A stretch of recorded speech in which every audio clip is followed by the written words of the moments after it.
Hello friends. हम में से बहुत सारे साथी कई बार ये जानना चाहते हैं और बहुत बार ये पूछते हैं कि ख़ास तौर पर हिंदी मीडियम के जो यूपीएससी की तैयारी कर रहे हैं, आईएएस की तैयारी कर रहे हैं, वो क्या पढ़ें क्या ना पढ़ें, कौन कौन से सोर्सेज को फॉलो करें, कौन कौन सी किताबें पढ़ें, वेबसाइटें देखें, कौन कौन सी मैगज़ीन पढ़ें।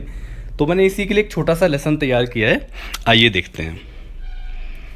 सबसे पहले मेरे बारे में ये मेरी एक पर्सनल लिस्ट है जो मैंने तैयार की है और जो मुझे लगता है कि आपको पढ़ना चाहिए यूपीएससी की तैयारी के लिए। मैंने यूपीएससी 2014 में 13वीं रैंक मिली थी और 2015 बैच है मेरा आईएएस में। एसए में 160 नंबर मिले थे, एथिक्स में 124, ऑप्शनल सब्जेक्ट हिंदी लिटरेचर में 313 और जीएस में ओवरऑल 378। इस तरह से मेंस में थर्ड हाईएस्ट मार्क्स थे। ये जो बुक्स की लिस्ट है इसके बारे में मैं आपसे कहना चाहता हूँ कि अक्सर हम लोग ये जानना चाहते हैं कि क्या पढ़ें और क्या नहीं पढ़ें। तो मैंने अपनी समझ, अध्ययन और अनुभव के आधार पर ये पुस्तकों और अन्य स्रोतों की सूची तैयार की है। लेकिन ध्यान रखें कि ये सूची अंतिम नहीं है और न ही बेस्ट है। आपकी तैयारी का स्तर अलग अलग हो सकता है। बहुत से लोग ऐसे होते हैं जिन्होंने पहले स्कूल टाइम में बहुत अच्छे से एनसीईआरटी पढ़ी है या शुरू से अखबार और मैगज़ीन पढ़ते हुए आ रहे हैं, उनका लेवल अलग होता है। बहुत से बिल्कुल बिगिनर्स होते हैं जिन्होंने कभी इस तरह की टच में नहीं रहे होते करंट अफेयर्स के या फिर यूपीएससी से रिलेटेड तैयारी के। तो उस हिसाब से आप अपनी तैयारी के स्तर के हिसाब से, अपनी सुविधा के हिसाब से इसमें चेंज कर सकते हैं। पर मेरा सजेशन, मेरे हिसाब से सजेस्टेड लिस्ट है ये। सबसे पहले किताबों की बात करते हैं। प्राइमरी सोर्स जो है हमारी तैयारी का वो किताबें हैं। जैसे जीएस के जितने भी सेगमेंट्स हैं, history, geography, polity, economy, culture, environment, science, technology और करंट अफेयर्स, इनके सोर्सेज के बारे में सबसे पहले बात करते हैं। हिस्ट्री, इतिहास के लिए मेरे हिसाब से 9वीं से 12वीं की नई वाली एनसीईआरटी। इसके अलावा स्पेक्ट्रम की एक छोटी सी किताब आती है, आधुनिक भारत का संक्षिप्त इतिहास, जो इंग्लिश में भी आती है और हिंदी में भी आती है। और एक विपिन चंद्रा की किताब है, आज़ादी के बाद का भारत। ये कंटेम्प्रेरी हिस्ट्री की किताब है क्योंकि अब नए सिलेबस में इंडिपेंडेंस के बाद का इतिहास भी आने लगा है। इसके अलावा आप क्योंकि अब मौका मिले तो रामचंद्र गुहा की जो इंडिया आफ्टर गांधी है उसका हिंदी में भी अनुवाद आने लगा है, गांधी के बाद का भारत, तो वो भी पढ़ सकते हैं अगर आपको समय मिले। ज्योग्राफी के लिए फिर से वही 9वीं से 12वीं तक की एनसीईआरटी। और इसके बाद यदि आपको ज़रूरत पड़े, महेश चंद्र बर्णवाल की किताब या माजिद हुसैन की किताब पढ़ सकते हैं। पॉलिटी के लिए एम लक्ष्मीकांत को अच्छी तरह फॉलो करें, खूब अच्छे से तैयार करें। और मेंस का जो पार्ट है पॉलिटी का, पेपर 2 का, उसके लिए भारतीय शासन एक किताब आती है, इंडियन गवर्नेंस, वो भी एम लक्ष्मीकांत की है। खासतौर पे उसके अधिकार संबंधी मुद्दे जरूर पढ़ें। अर्थव्यवस्था के लिए भारतीय अर्थव्यवस्था रमेश सिंह या फिर लालन लाल आती है इलाहाबाद से, वो वाली किताब पढ़ सकते हैं। और 9वीं से 12वीं की एनसीईआरटी यहाँ भी आपको पढ़नी है। और आर्थिक सर्वेक्षण, इकोनॉमिक सर्वे जो सरकार का होता है, उसको, उसके कुछ इंपॉर्टेंट चैप्टर्स और बजट, ये आपको पढ़ना है।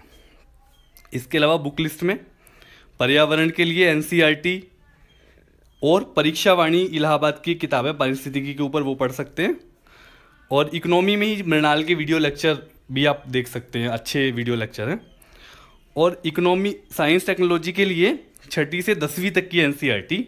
इसके अलावा करंट में जो मैगजीन के माध्यम से या न्यूज़पेपर में या वेबसाइटों पे आप देखते हैं कि जो साइंस एंड टेक्नोलॉजी का जो वर्तमान में विकास हो रहा है उसमें से ज़्यादा सवाल आते हैं, तो उसको कवर करना है करंट अफेयर्स से। भारतीय संस्कृति के लिए पुष्पा बिश सिन्हा की किताब है जो जवाहर बुक डिपो दिल्ली से छपी है, वो पढ़ सकते हैं। इसके अलावा एनसीईआरटी की फाइन आर्ट्स की किताब से भारतीय कला का इतिहास पढ़ सकते हैं। आंतरिक सुरक्षा मेंस का एक टॉपिक है, इंटरनल सिक्योरिटी, उसके लिए टाटा मैकग्रा हिल की किताब है, अशोक कुमार आईपीएस और विपुल द्वारा लिखी गई है। इसके अलावा इंटरनेशनल रिलेशंस के लिए किसी अच्छी कोचिंग के नोट्स देख सकते हैं और विदेश मंत्रालय की वेबसाइट है mea.gov.in, उसको देखते रह सकते हैं। और करंट अफेयर्स से आईआर को आप बहुत अच्छे से कवर कर सकते हैं। भारतीय समाज के लिए एक पतली सी किताब है, नेशनल बुक ट्रस्ट से छपी है, एनबीटी से, श्यामचरण दुबे की, या फिर राम आहूजा की एक किताब है। और 11वीं 12वीं की सोशियोलॉजी की एनसीईआरटी की बुक पढ़ सकते हैं। एथिक्स के लिए पेपर 4 के लिए साइकोलॉजी की एनसीईआरटी बहुत गहराई से नहीं पढ़नी, नॉर्मल तौर पे पढ़नी है, क्योंकि उसमें थोड़ा सा फिलॉसफी का भी भाग रहता है, थोड़ा सा साइकोलॉजी का भी रहता है एथिक्स के पेपर में। लेकिन एथिक्स के पेपर की किसी खास किताब से तैयारी करना संभव नहीं है। उसके लिए कुछ अच्छी किताबें आप पढ़ सकते हैं, जैसे कि कुछ अच्छे अच्छे जो विचारक हैं, या कुछ अच्छी जैसे भारतीय दर्शन में गांधी का देख सकते हैं, और इस तरह से जो एडमिनिस्ट्रेटिव थिंकर्स हैं उन सबकी फिलोसफी थोड़ा थोड़ा अगर आप देख लें तो उसमें मदद मिल सकती है। निबंध के लिए किताब आ रही है दृष्टि पब्लिकेशन से, निबंध दृष्टि, जिसमें मेरा भी योगदान है और डॉक्टर विकास देवी कीर्ति व निशांत जैन, जिसमें 150 मॉडल निबंध भी होंगे। इसके अलावा इंडिया ईयरबुक जो छपती है भारत के नाम से सूचना प्रसारण मंत्रालय द्वारा हर साल, उसको देखना चाहिए, उसको पढ़ना अच्छा रहता है। और एक मेरा कहना और है कि आप रीडिंग हैबिट बनाने के लिए कभी कभी जब फुर्सत मिले तो नेशनल बुक ट्रस्ट जो है भारत सरकार का, एनबीटी, उसका कैटलॉग मंगा लें, और पब्लिकेशंस डिवीज़न, प्रकाशन विभाग भारत सरकार का कैटलॉग मंगा लें। उसमें से अपनी रुचि के हिसाब से कभी कभी किताबें मंगाएं या ख़रीदें, या लाइब्रेरी से लेकर उनको कभी कभी ज़रूर पढ़ें। करंट अफेयर्स आजकल तैयारी का बहुत इंपॉर्टेंट पार्ट है। इस साल तो प्रीलिम्स में बहुत ज़्यादा करंट अफेयर्स से क्वेश्चन आए, और मेंस में काफ़ी हद तक पेपर करंट अफेयर्स पर आधारित होता है, और इंटरव्यू में भी। इसीलिए अखबार है द हिंदू और दैनिक जागरण राष्ट्रीय संस्करण, चाहें तो दैनिक भास्कर भी पढ़ सकते हैं। इसके अलावा बिजनेस स्टैंडर्ड आता है हिंदी में भी, उसका एक आर्थिक मुद्दे का एक होता है पेज, उसको पढ़ सकते हैं। और संपादकीय पृष्ठ बिजनेस स्टैंडर्ड का। पत्रिकाओं में सरकारी पत्रिकाएं हैं योजना और कुरुक्षेत्र, उनको अच्छे से पढ़िए। और एक पत्रिका है दृष्टि करंट अफेयर्स टुडे, और एक पत्रिका है क्रॉनिकल, तो इन दोनों में से कोई एक पढ़ सकते हैं। और वक्त मिले तो फ्रंट लाइन के भी कुछ आर्टिकल्स पढ़ सकते हैं, हिंदी में भी आती है। साथ ही भारत सरकार की नवीनतम आर्थिक और सामाजिक कल्याणकारी योजनाएं अच्छी तरह तैयार कर लें। इस समय जो भी फ्लैगशिप योजनाएं हैं या अन्य योजनाएं हैं, उनको बहुत अच्छे से उनके पॉइंट समझ लें कि उनमें क्या क्या विशेषताएं हैं उनकी, और क्या क्या उनके उद्देश्य हैं। इसके अलावा कुछ लोग पूछते हैं कि आखिर राइटिंग स्किल कैसे डेवलप करें, अपने सोच का तरीका, खासतौर पर एथिक्स और एस्से के पेपर के लिए कैसे डेवलप करें। तो मैं उन्हें कहता हूँ कि अपनी सोच और भाषा शैली के विकास के लिए 2 पत्रिकाएं हिंदी में बड़ी अच्छी आती हैं, एक तो आहा जिंदगी दैनिक भास्कर समूह की, और एक कादम्बिनी हिंदुस्तान टाइम्स समूह की। इन 2 पत्रिकाओं को आप फुर्सत में एक टाइम पास करने के लिए पढ़ सकते हैं। अब बात करते हैं वेबसाइट्स की। वेबसाइट्स में मैं आपको कुछ वेबसाइट्स बताता हूँ जिनको आप, ये नहीं कि इसका मतलब रोज़ ही इनको देखना है, लेकिन समय समय पे इनको फॉलो करना चाहिए। इंग्लिश में भी होंगी तो इनमें सामान्य इंग्लिश होती है, इतनी टफ इंग्लिश नहीं होती, उसको देख सकते हैं, देखना चाहिए।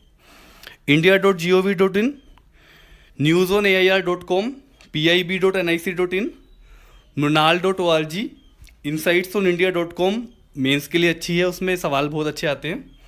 unacademy.in पे वीडियोस वगैरह देख सकते हैं। एक afeias.com है, ये हिंदी में वेबसाइट है, इसमें हिंदी के आर्टिकल्स आते हैं। mygovernment.in में गवर्नमेंट के इनिशिएटिव्स आते हैं। prsindia.org में लॉ से संबंधित नए नए जो संशोधन होते हैं या फिर नए कानून होते हैं उनके बारे में रेफरेंस के लिए यूज़ कर सकते हैं। दृष्टि.is.com और gshindy.com, ये करंट में जो हो रहा है उसके लिए आप ये वेबसाइट हिंदी में देख सकते हैं। इसके अलावा भारत सरकार के विभिन्न मंत्रालयों की जो वेबसाइटें हैं वो भी हिंदी में है। तो आगे चलते हैं।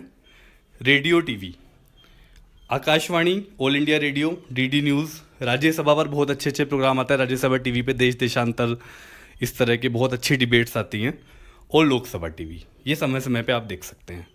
इसके अलावा मतलब आकाशवाणी पे शाम को न्यूज़ एनालिसिस ज़रूर सुने, हिंदी और इंग्लिश दोनों में आता है। यानी कहने का मतलब ये कि ज़्यादातर चीज़ें हिंदी में भी उपलब्ध हैं, इसलिए हम ये ना सोचें कि हिंदी में अच्छी स्तरीय प्रामाणिक सामग्री उपलब्ध नहीं है, अच्छे सोर्सेज नहीं है। ये एक तरह का भ्रम ही है। मैं मानता हूँ कि थोड़ी समस्या है, लेकिन इसका मतलब ये बिल्कुल नहीं है कि हिंदी में सामग्री उपलब्ध नहीं है। बहुत सामग्री उपलब्ध है, हमें उसको पहचानने की ज़रूरत है और उसका इस्तेमाल करने की ज़रूरत है। और मैं आपको एक और बात बताऊँ, फुर्सत में आप टीवी सीरियल जैसे होते हैं उनके कुछ एपिसोड आपको यूट्यूब पे मिल जाएंगे, जैसे सत्यमेव जयते। उससे सोशल समझदारी, अंडरस्टैंडिंग बढ़ती है सोशल इश्यूज़ पे। इसके अलावा प्रधानमंत्री में आपको, प्रधानमंत्री जो शेखर कपूर ने होस्ट किया था उसमें आपको डेवलपमेंट हुआ है, वो सब आपको समझ में आएगा।